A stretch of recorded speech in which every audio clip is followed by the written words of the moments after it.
umaga po. Ako po si Andrew at breakfast po kami ni Miss Nels. Miss Nels, good morning.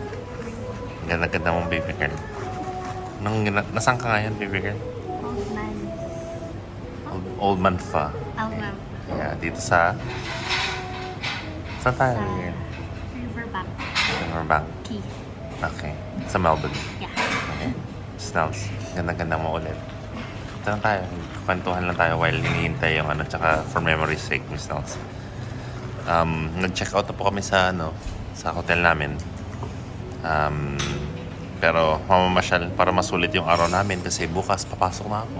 Oh my God, after 5 weeks, baby, papasok na ako bukas. Si Miss Nels din, magaling naman na siya. Feeling ko kaya niya na pumunta ng Robina Town Center on her own and magliwaliw, libangin niya yung sarili niya bukas.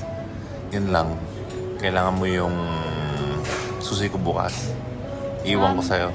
Mag-beach pa tayo. Ay, mag-beach pa pala kami bukas ni Miss Nels. Kailangan pala ihanda yung mga kailangan tonight. Pagkadating. Bukod dun sa namin. Uniforme ko bukas. Diba, Miss Nels? Tagal na, Miss Nels. Yan. Tagal dumating. Hindi ka giniginaw? Nainitan ka? Nainitan ako. Tagal ako. Okay. Miss Nels. Ano yung highlight for you dito ngayon sa Melbourne? Ngayon, Sa na-experience mo, ano yung isa sa mga nagustuhan mo dito sa Melbourne?